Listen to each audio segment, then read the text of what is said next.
സ്തോത്രം കർത്താവേ, നന്ദി. ഞാനിവിടെ സാക്ഷ്യം പറയുന്നത് എനിക്കുള്ളൊരു ജപ്തിൽ ലേലം കർത്താവ് മാറ്റി തന്നതിൻ്റെ സാക്ഷ്യമാണ്. ഇതിങ്ങനെ പറഞ്ഞാൽ പറ്റത്തില്ല. ഒന്ന് കാലം ഉയർത്തിപ്പിടിച്ച് ബാക്കിയുള്ളവരൊക്കെ ഒന്ന് നന്ദി പറഞ്ഞാട്ടെ. അറിയാം, ഒരു ജപ്തി നോട്ടീസുമായിട്ടാണ് എനിക്ക് തോന്നുന്നൊരു കഴിഞ്ഞ ഉപവാസ പ്രാർത്ഥനയ്ക്ക് മുമ്പേ ഈ ബ്രദർ ഇവിടെ വരുന്നത്. ഹല്ലേലൂയ. സാക്ഷ്യം പറയാൻ ഒരുപാട് നീണ്ട, അത് സമയത്ത് ആരാധനയുടെ കൊണ്ട് ചുരുക്കിയേ പറയുന്നുള്ളൂ. ഞാൻ ഇത്തിക്കര റൂറൽ ഹൗസിംഗ് സൊസൈറ്റിയിൽ നിന്ന് ഒരു 70,000 രൂപ എടുത്തിട്ട് 2000 ആ ഭാഗത്ത് 2002 എടുത്തത്. 70,000 രൂപ എനിക്ക് ഈ ആദിശല്ലൂർ ഗ്രാമപഞ്ചായത്തിൽ നിന്ന് ഒരു വീട് വയ്ക്കാൻ വേണ്ടി അന്നത്തെ കാലത്ത് 30,000 രൂപ 23,000 രൂപ കിട്ടിയത്. അടയ്ക്കുന്ന എല്ലാം കൊല്ലം പലിശയിൽ അങ്ങ് പോയി. ചുരുക്കി അങ്ങ് പറയാം, ഈ 70,000 രൂപ എടുത്തതിനകത്ത് 1,39,000 രൂപ അടച്ചു. അത് മറ്റ് ബാങ്കിൽ നിന്നൊക്കെ എടുത്തൊക്കെ തന്നെയാണ് 1,39,000 രൂപ അടച്ചു. അത് വേറൊരു ബാങ്കിൽ നിന്ന് 1 ലക്ഷം എടുത്ത് 75,000 ഒരുമിച്ചാണ് അടച്ചത്.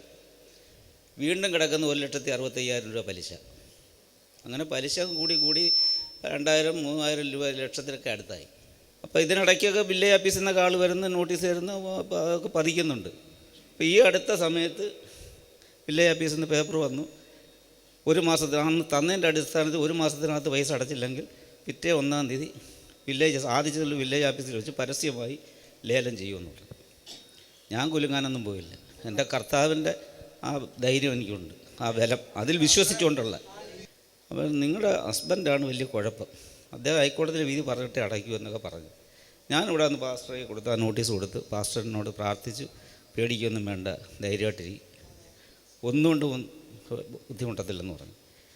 അങ്ങനെ ഞാൻ ഈ പറഞ്ഞ കഴിഞ്ഞ മാസത്തിൻ്റെ 31 കഴിഞ്ഞ് ഈ മാസം 1-ാം തീയതിയാണ് ലേലം ചെയ്യേണ്ടുള്ളത്. അവിടുന്ന് ഒരു വില്ലേജിൽ നിന്നും ആൾ വന്നില്ല, അവരൊന്നും ചെയ്തില്ല, ലേലവും ചെയ്തില്ല. ഞാൻ വില്ലേജ് ഓഫീസിൽ ചെന്നു അന്വേഷിച്ചു. വില്ലേജ് ഓഫീസർ പറഞ്ഞു എനിക്ക് ഇവിടുന്ന് ഒരു പേപ്പറും എനിക്ക് വന്നിട്ടില്ല, ലേലം ചെയ്തിട്ടില്ല. ഞാൻ 2 പ്രാവശ്യം വില്ലേജ് ഓഫീസിൽ ഫോൺ ചെയ്ത് ചോദിച്ചു, സാറേ വല്ലതും വന്നു? ഒന്നും വന്നിട്ടില്ലെന്ന് പറഞ്ഞു. എൻ്റെ കർത്താവ് അത്ഭുതം ചെയ്തു. അതിനും ദൈവത്തിനും പാസ്റ്റർക്കും നന്ദി അർപ്പിച്ച് പ്രാർത്ഥിക്കുന്നു. ആമേൻ.